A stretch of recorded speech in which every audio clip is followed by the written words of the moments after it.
Assalamualaikum warahmatullahi wabarakatuh.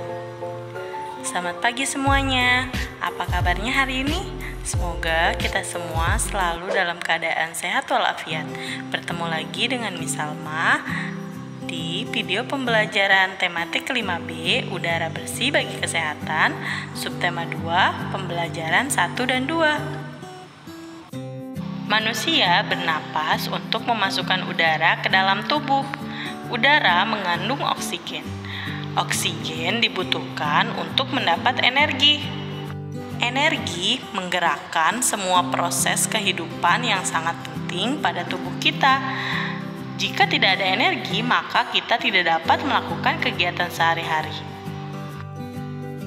Subtema 2. Pentingnya udara bersih bagi pernapasan. Manusia membutuhkan udara bersih untuk bernafas. Udara bersih adalah udara yang bebas dari polusi. Udara bersih mengandung banyak manfaat bagi manusia. Bila manusia menghirup udara yang kotor, maka bisa membahayakan kesehatan paru-paru. Jika paru-paru kita tidak sehat, maka kita akan rentan terkena penyakit di gangguan saluran pernapasan seperti flu, ispa, asma, dan TBC.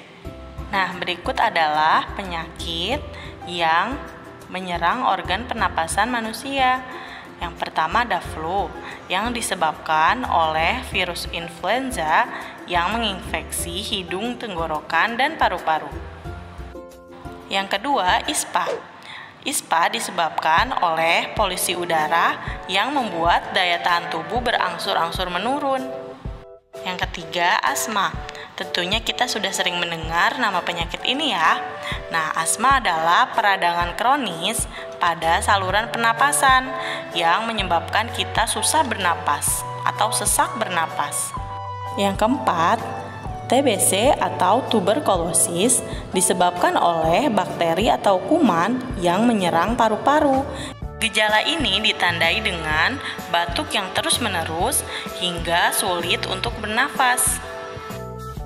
Nah, kalian bisa membaca bacaan mengenai wabah penyakit ispa yang menyerang wilayah pinggiran Trenggalek. Apakah kalian tahu apa faktor penyebab penyakit asma?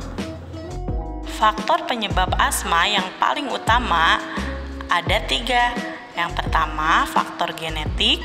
Yang kedua, faktor kondisi saluran pernapasan. Yang ketiga, faktor lingkungan. Faktor genetik adalah faktor bawaan yang diturunkan dari generasi ke generasi, seperti dari orang tua, kakek, nenek, bahkan buyut. Asma faktor genetik lebih sulit dihilangkan, namun dapat dikurangi gejalanya secara bertahap. Yang kedua, faktor kondisi saluran pernapasan.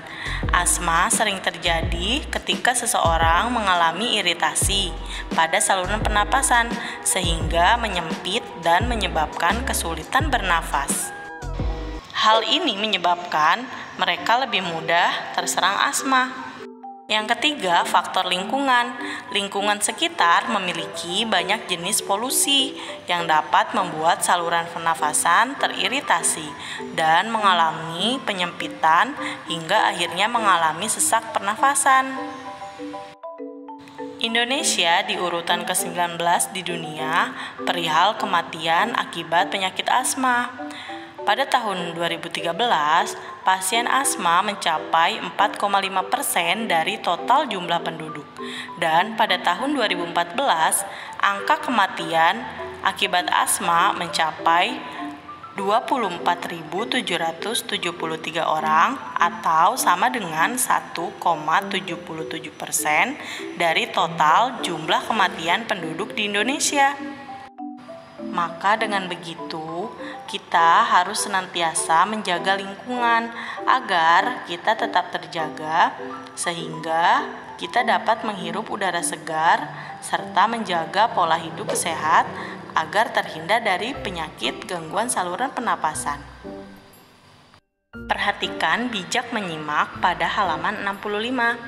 Indra mengalami gangguan pernafasan yang dikenal dengan asma. Rupanya kakek Indra mengidap asma juga. Meski kakek Indra mengidap penyakit asma, namun kakek Indra dulunya adalah seorang penari topeng. Bakat menari kemudian menurun pada ibunya Indra. Banyak tarian yang mampu dibawakan ibunya Indra dengan baik sekali. Berikut ini beberapa tarian yang ia kuasai. Pertama, tarian Wira Pertiwi. Ini adalah contoh tari kreasi ciptaan Bagong Kussudiardja yang cukup dikenal hingga saat ini. Tarian ini menggambarkan sosok kepahlawanan seorang prajurit putri Jawa.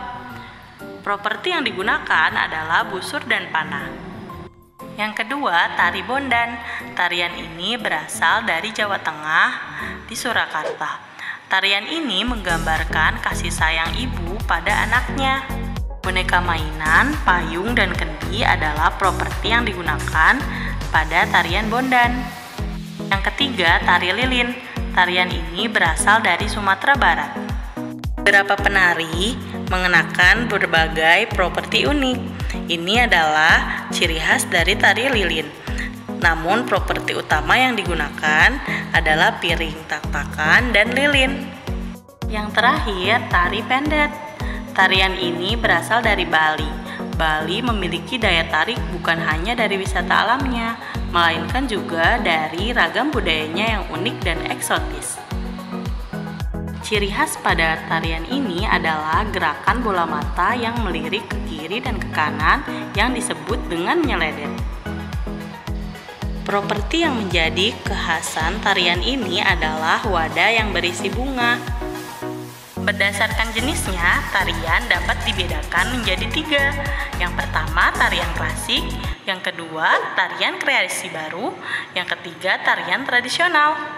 Tarian klasik terdiri dari tarian Bondan dan tarian pendek. Dan tarian kreasi baru, contohnya tari Wira Pertiwi dan tari lilin termasuk dalam tarian tradisional. Setelah mendengarkan dan menyimak penjelasan berikut, maka kerjakanlah tugas berikut ini. Halaman 67-68. Selamat mengerjakan. Semoga video ini bermanfaat untuk kita semua. Terima kasih. Wassalamualaikum warahmatullahi wabarakatuh.